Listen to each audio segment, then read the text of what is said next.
seniors and chairpersons and dear colleagues. Good morning all. First of all, I would like to thank Dr. Vishwesh and Yashoda team for giving an opportunity to talk here. So this is what we're going to do in another 20 minutes time. We want to see different types of presentations, different instruments. How do you choose a right instrument for the right case? So this is what we're going to do in another 20 minutes time. So we'll start with instrumentation, presentations, different types of presentation, what anesthesia, how to do it, and we'll discuss different techniques and presentation as we go on. So this will be a more of a personal approach. This will be like, how do I approach? So this is what we're going to look at it. Each and every case will be having some different changes. We'll try to cover as much as possible. So we all know there are two different instruments, flexible and rigid. We're not going to go in detail. So most important instruments which are available for pediatric flexible are very less. So first thing will be a basket. You need to choose a good 4-wire thin basket. That's a 1 mm 4-wire basket. So that will be a very great tool for doing most of the foreign bodies. And another is a balloon and another is a forceps. So if you are doing in pediatric cases, if you have a working channel of 2 mm, so your regular forceps can go into. But if you are doing a very small child where you are using a 1.2 mm working channel, so you won't have a forceps. There is a forceps, but it is very difficult to remove foreign bodies with them. So other tools would be a cryo probe. You need to be very, very careful when you are doing the cryo in a child. Others will be grasp it or some kind of grasp it forceps or tri-prongs can be used. But if you have these three instruments, wire, balloon and a forceps, most of the times your foreign bodies are good. And coming to the rigid instrument, this is the most important of all. This is an optical forceps. This is the what we use for a pediatric rigid bronchoscopy. So we can see this optical forceps in the workstation. Basically, it's a combination of your instrument with a telescope. So there are two different types. You can say for hard foreign bodies and another one is for a soft foreign bodies. We're going to look at in the next slide.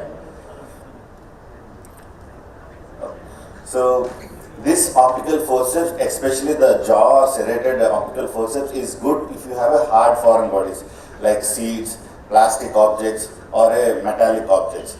This is very good because the grip what you get and the power you can extract with this forceps is much superior than any other instrument compared. So this will be the best instrument if you have a hard objects. So if you have a softer objects like groundnut seeds, corn seeds, Bengal gram, all different types of seeds, you can get away with the rigid forceps also. But the best would be using this soft grasping forceps, that's the peanut forceps. You can enclose the whole seed inside the forceps jaw and extract it in total. So that's the advantage of a hard, a serrated optical forceps and the peanut forceps. So coming to the other instruments, so whenever you do a basket, always try to deploy the instrument distally to the foreign body, open it up and do a jiggling maneuver, try to engage the foreign body inside your 4 wires and to extract it. So this is in a mannequin. I have demonstrated all different techniques. So if you want to do with a forceps, always remember you need to hold the sharp end of the foreign body and make sure that the hinge is always stays at the sharp end. So never hold with just with the distal part of the forceps. Always make sure as much as possible you grab so that the hinge always stays near the sharp end of the forceps. There you will have the maximum grip for it. So balloon is good for dislodging the foreign bodies if you have a space, but it is not a great tool to completely extract the foreign body out of the airway. So it is very good to dislodge. And cryo is a very good tool if you have water content inside the foreign body, especially mucus plugs, blood clots, or any seeds and all. It is very useful to easily extract it. And in coming to the adult, we have already seen all this, so we are not going to go in detail. There are different varieties of rigid bronchoscopes available. And most important instrument again in rigid bronchoscopy is the optical forceps again. So this is a 50 centimeter telescope where you have a dedicated optical forceps with it. Usually it comes with a serrated jaw, and also there are cup forceps also. Just one forceps is more than sufficient. So another instrument what we regularly use in adult cases is this large 4-wire steel basket. So this is especially good if your foreign bodies is much bigger, because as I've told you, the 1 mm basket what we have is hardly 10 to 11 mm dia. So the larger foreign bodies you cannot engage them. So if you have a large seeds or a beetle nut or some kind of gull nut and all, so you need to have a larger basket to engage them and to extract. So this will weigh somewhere wide open, maybe around 2 centimeters. That's more than sufficient in any airway. So next thing, again the same tools what we have in pediatric, the balloon and forceps. And cryo plays a major role in adult airway foreign bodies, because the room, we have large amount of room and you can easily maneuver your cryo probe so that you can safely engage on the foreign body and extract them. The only problem comes if the foreign body is much distally, and if you apply a cryo at that point in time, so that's chance where you need to be very careful when you are applying a cryo. So how do you ventilate? So either you can do with a manual ambu bag or the brain circuit ventilation. So I usually prefer a jet ventilation. I don't have the automatic one. I usually do with a handheld jet. That's a manual jet. So it's all basically it's all the comfort of the anesthetist who gives the ventilation, because my anesthetist always say I'm more comfortable with the jet ventilation than in a brain circuit ventilation, because we have done so many cases and we never had any complication with jet ventilation. So I don't disagree with that, because it's not the tool which is fault, it's the person who uses the tool should know how to use it. That's what I believe. So with jet, I never had any problem while doing a foreign body. So how do I approach a case? Again the same stuff, the presentation, how emergent is the situation, acute, near arrest, are there any symptoms and all, age, history, everything matters when you're looking at a case of foreign body. So also consciousness, tachypnea, oxygenation, it always says that how emergent you need to go inside the airway to look at it. And most important of all is the regional variation of aeration, especially in pediatric foreign bodies. In adult foreign bodies, it's not a big deal unless there is a huge lung collapse or an obstructive hyperinflation on one side. Chest radiography and CT are useful, but never only believe chest radiography. CT has a better role in diagnosing foreign bodies than a chest radiograph. And what are the sites of majority of the aspirated foreign bodies are in the bronchi, most of them on the right side. Laryngeal and tracheal are less common. So these are the maximum sites. Majority is in the right lung. It's obvious because the right bronchus is in line with the trachea. So coming to the few presentations, this is what we're going to do. I have some 15 cases. We'll just see how much we can finish off. One of the most commonest presentation is obstructive hyperinflation. They are very subtle to see in the chest X-ray. If you have an obstructive hyperinflation like the second X-ray, it's very easy to diagnose. Whereas in the first X-ray, it's not so great. So you need to look at the chest X-ray and always go back and auscultate the lung again. So whenever you have doubt, please go back and auscultate the lung. If there is no ventilation on the right side, that means there is something really wrong happening there on the right side.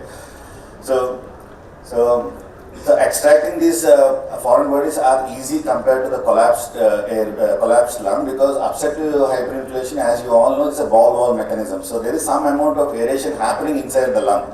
So that means there is some amount of area which is left around the foreign body.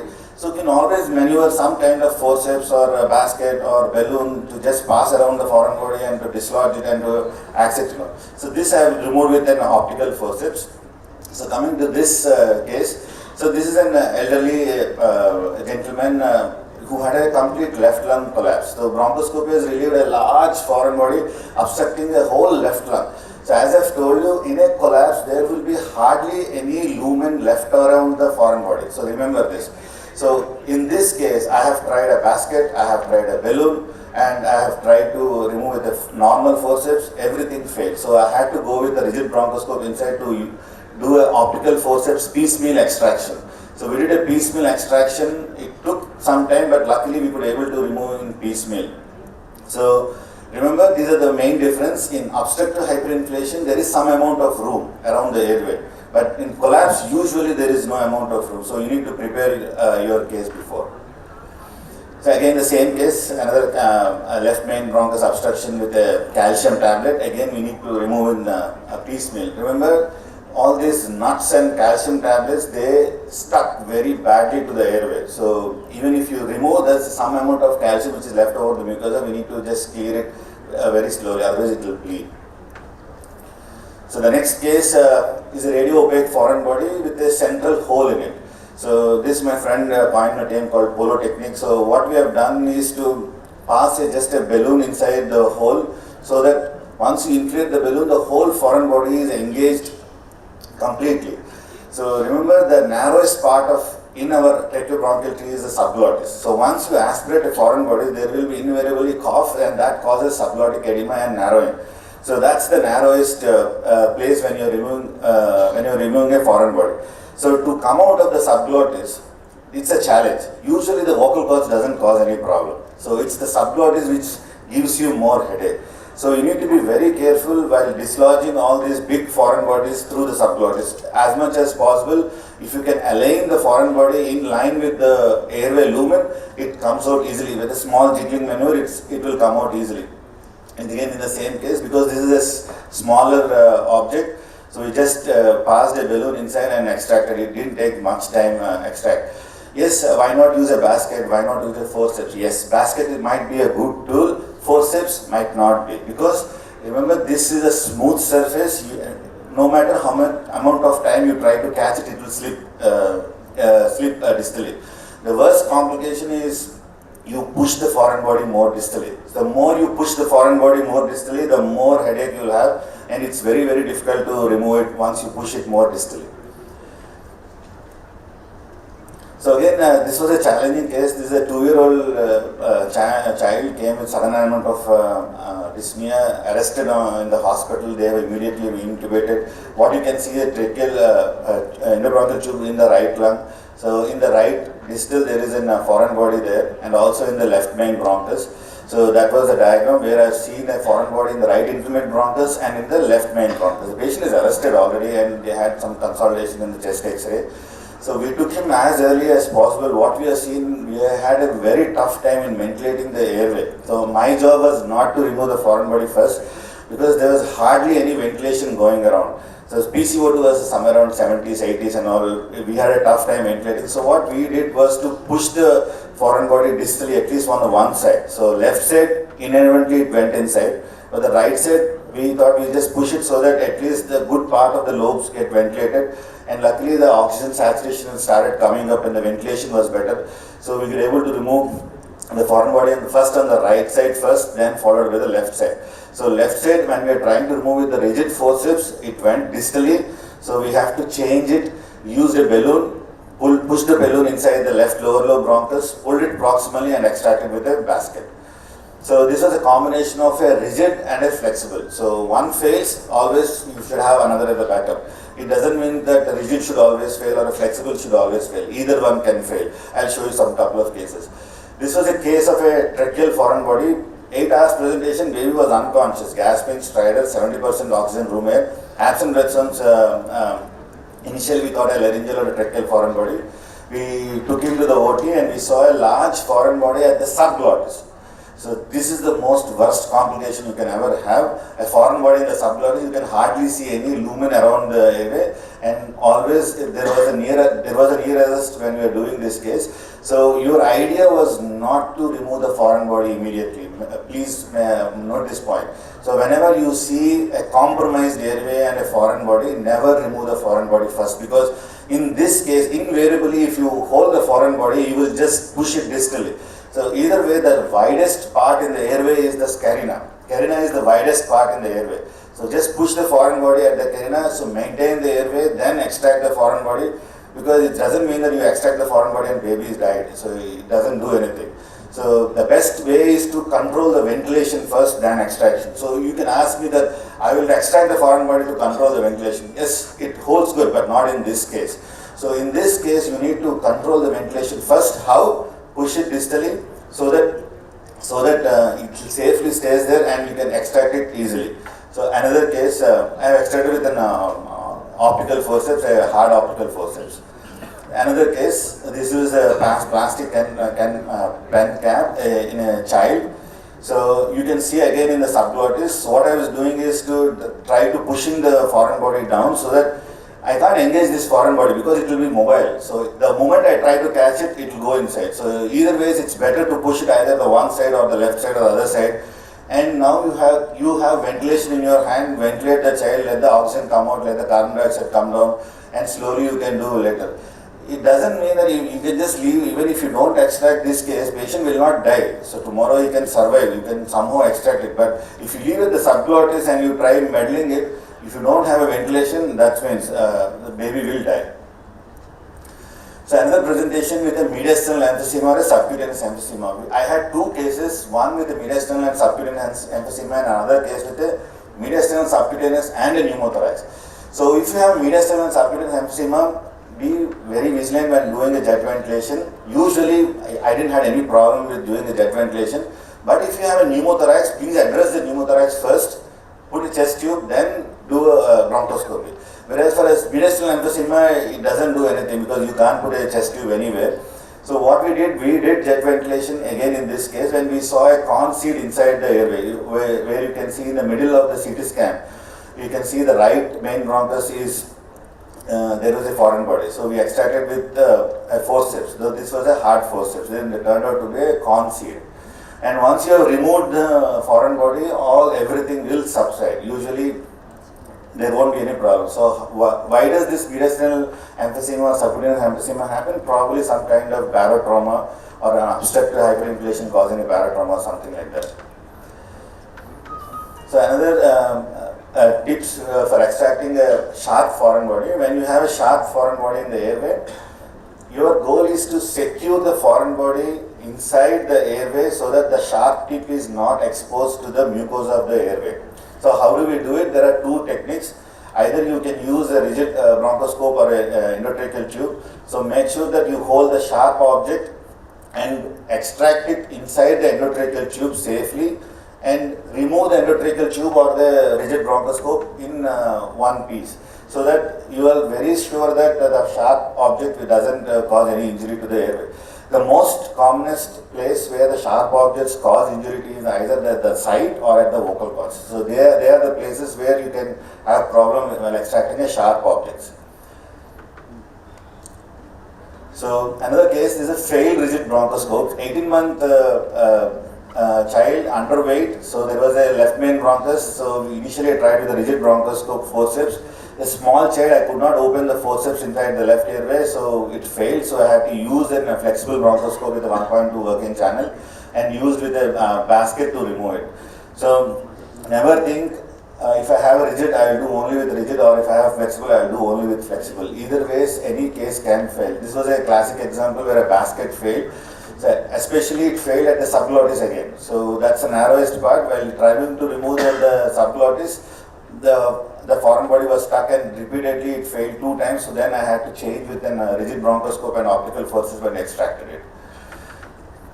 Another case, I showed this case before only most of the time. So this was a subglottic vessel. This was subglottic vessel. Patient deteriorated rapidly at the midnight. So that's the vessel and the subglottis which is tightly stuck. So she was okay when I saw her first, but she just rapidly deteriorated. So initially we saw the vessel there and we just pushed it inside, as I've told you, to maintain the airway. So once I pushed it inside, I tried to extract it, but we tried different techniques, screwing technique, up and down, but we could not extract. Then the disaster, I broke the jaw of the forceps. So now there is one more foreign body inside the airway. So luckily I had a spare optical forceps, so I have extracted that. So what are the other options? Now it is tightly stuck there. What can be done? Balloon basket, everything fails in this case. So what is the problem? Because it's subglottic edema. So how do you, why does it happen? Either it's because of prolonged impaction of the subglottis or multiple attempts with your rigid bronchoscope. So what next? Option is a tracheostomy. Leave the child with an endotracheal tube and do a tracheostomy later. Or we did serial dilatation with increasing size of the bronchoscope. So once we dilated the subglottis, it was easy for us to remove the foreign body. So luckily I had a spare optical forceps. So I had used this and removed it. So this was, everything was happening in the midnight, 2 o'clock in the midnight. So I could not get an ENT backup at that point in time to a tracheostomy. We thought, if I don't come out, so just put a tube and come out and see what can be done to next day. So this was a case of tightly impacted tamarin C in the right main bronchus. So what if the subglottis is very bad and you are not able to remove it? The only option left out is to do a tracheostomy and to extract the foreign body through the tracheostomy side. As in the video you can see I am holding with the optical forceps. Once I come out, it just dislodges at the subglottis. So what I have done, so I have used an optical forceps just so that to grab it in the third video, to grab it so that we did a tracheostomy and tried to grab it from the tracheostomy side and to extract it. So there was significant amount of bleed while extracting this. I had 3 such cases of tamarin C. Remember, somebody tells you a tamarin C, be very, very cautious, that's going to bleed hell like a hell. So this is another case of distally impacted foreign body, CA piriform COPD case, and it's a negative for malignancy, and there is an incidental impacted foreign body in the right lower lobe and which was PET positive. So there was history of beetle nut chewing for chronic cough. So they have tried to remove the foreign body which was there in the right intermediate bronchus, but they could not remove it, but it just distally dislodged and it was referred for referral. So what you can see in the video, I think I can forward it so that in the consent of time. Oh, no, it doesn't happen. Okay. So, how do it? Doesn't happen. No. So what you're seeing after I cross the carina and the right intermediate bronchus and the lower lobe bronchus, you can see a slough there. That means that's where the foreign body has impacted prior. So that's the lower lobe pyramidal bronchus. That's the origin of the pyramidal bronchus. So that's where it has impacted. So while trying to remove it, it has gone distally. So once you go inside the airway, you can see all 8, 9, 10 segments. The foreign body is dislodged in the 10th segment, sub-segment of the 10th segment. So we already knew this is a beetle nut. So probably adult case, usually the beetle nuts will be a bit large. So we tried and went inside and see. And seeing this case, there was a moment of slough initially. So once you clear it, you can see a beetle nut there. So we tried a basket and balloon, everything failed. So the only option left out for me to extract was a cryo probe. So we initially was very skeptical to use a cryo probe in this area because, as I've told you, the distal you go, you need to be very, very careful when you are using a cryo probe. So you have to be very careful not to touch the mucosa. So we could able to retrieve the foreign body with the cryo probe. I think that's the foreign body. I'm just going to skip fast. So another case, this is a case of an open safety pin. That's again a sharp foreign body inside the airway. So to extract this open safety pin in the airway is challenging, and you can see it's already inside the mucosa. It has pierced the mucosa. It has crossed the airway wall. So this was a young girl, a 16-year-old girl, I think. So what we did was we did a retrograde extraction. We did a tracheostomy and we captured the distal part of the pin and extracted through the tracheostomy side. So that was the plan we had, so that we thought that injury, if it happens, that will be the minimal. Obviously, I had an ENT at backup who did a tracheostomy for me. So we passed a bronchoscope through the tracheostomy retrogradely, so to catch the hinge of the open safety pin and extracted it.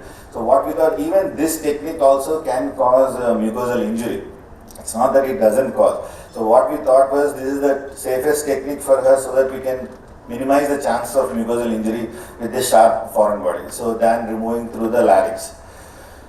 So again, another case was a multimodality approach to remove airway foreign body. This was a small child. I'm just going to skip. So what we are looking at, once we did a flexible bronchoscopy, what we saw is some kind of polypoidal mass inside the right main bronchus. So in the CT scan, there was this object, what we are seeing inside the airway. We thought it is a foreign body. So, but once you see a small polypoidal pedunculated mass, we just extracted, we snared it and extracted. And after we snared and extracted, we saw a foreign body deep inside the bronchus intermediatus. So this was a clove seed. So to extract this closed, initially what we have done is to pass a balloon initially, but we could not extract it with the balloon, so we used a basket, passed it distally, opened the basket safely so that we can try to engage the foreign body and we extracted it. So this was a case of using other modalities like an APC, electrocautery, or something like that to use it while extracting a foreign body. So this balloon has failed. So be very, very watchful. I had this couple of cases. The first case was an esophageal foreign body.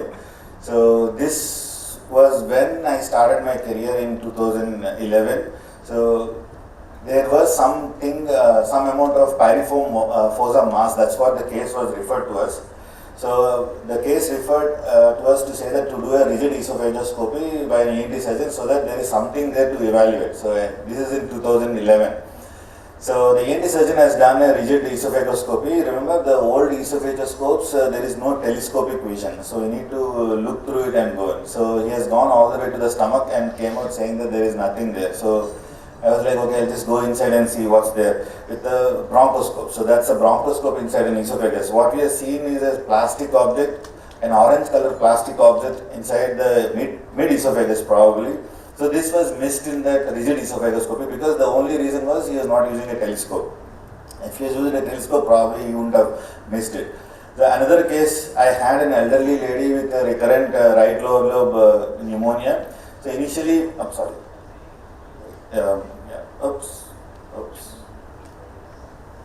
It doesn't function. Okay. So initially we saw there is some kind of material inside the right intermediate bronchus. We are trying to see what is that thin sheet-like material. We are trying to see so much time, and I could not figure out what was there inside that plastic, that wrap-like material inside the airway. So once I removed it, then only I saw this was a chili part which was there inside the right intermediate bronchus. So all this orange color, red color, usually you will miss inside the airway. So I'm going to skip this fast. This was a coin in the cricoid area. So you can use your rigid bronchoscope, the same rigid bronchoscope to safely pass inside the upper esophagus to extract it. You don't require any other special instrument to do it. So another case, this was a chicken bone tightly impacted inside the airway and pierced the mucosal wall. I think you can see, yeah, it doesn't function. In the third coronal section, you can see it has pierced the airway mucosal wall. You need to be very, very careful while doing these cases. We double shoot and make sure that it was not a vessel. So we went ahead and removed it normally and it came out easily. And to summarize, foreign body aspiration should be suspected in children when we have sudden lower respiratory symptoms. And we have seen multiple cases of foreign bodies now. So different presentation. Each and every case of foreign body is a challenge. We need to choose the right instrument and the right technique for a safer procedure. History of choking is highly suggestive of foreign body, and absence of choking history does not rule out a foreign body. Presence of asphyxia indicates the need of immediate resuscitation and examination of the airway as early as possible. And remember, normal chest X-ray doesn't mean that there is no foreign body. So radiology may aid in diagnosis. Bronchoscopy should be performed if you suspect a case of foreign body. And for sharp foreign bodies, make sure that you secure the foreign body inside the airway so that you can cause little damage to the airway wall. And there is no single best instrument. I feel that's what I have learned. So rigid or flexible, whatever is your choice, nothing is superior. I think every instrument can fail. I think you should always have a backup and should have a right instrument to do at the right time. Not all cases of obstructive hyperventilation and collapse or subcutaneous emphysema or a pneumothorax, everything what I have told you is there in this case. This is a 2-year-old child, so we thought it is a foreign body, and the surprise, there was a large tumor sitting in the right main bronchus. It turned out to be a PNET tumor. The child is still doing good. So we have done debulking in this case, and the child is still doing good. So be very watchful. Don't think that everything is a case of foreign body. And thanks a lot for your patient listening. Thank you so much, Dr. Bhagaraj, for an excellent presentation. You have taken us around a variety of foreign bodies, how to anticipate, circumvent the complications and manage them. I now open the session for any questions by the audience. In the interest of time, we'll restrict to 2 or 3 questions, please. So, what is the time you decide to intervene with a bronchoscope with a normal radiology? You don't have a suspicion. You get a child or you get a patient who comes with recurrent infections, always treated. But the radiologist, what's the time? And you don't have a history though. Most of the times, that's not our job. So most of the time, that job will be taken care of the pediatrician. Especially I'm telling you about the child. So most of the times the referral comes once there is something in the CT scan, because the pediatricians, as you have told me, that you have some suspicion and you don't know what's happening there, and immediately the CT is ordered. So once the CT is ordered, there is some suspicion, then only the case comes to us. Otherwise, usually the case doesn't come to a pulmonologist. I have never seen that like that. So whatever cases I have shown you, it's all like a referral, or people know that they're already 100% sure that they're foreign body inside and refer to us. Otherwise, most of the times if you have a suspicion, usually goes to the pediatrician, they do all the initial investigation, CT scan, and see what's cause of this cough or breathlessness, then decide should you do a bronchoscopy. So if you ask me, if I have a suspicion of a sudden onset of lower respiratory symptoms in a young child, and if I can demonstrate regional variation of aeration, that means absence of breath sounds, decrease in breath sounds, and your chest X-ray is suspicious or near normal, now you have a choice whether you want to do a CT scan or to do a bronchoscopy. So in this case it is tricky. So if you ask me, if my gut feeling says that okay fine, I'm desperately suspicious, I just go straight away and do a flexible bronchoscope. It's much easier. For me to do a flexible bronchoscope, and otherwise usually I send them for a CT and then you decide what is there. And most of the times plastic, metallic seeds, blood clots, some mucus plugs can be missed in a CT scan. Most of the time CT will give you the answer, but X-ray no.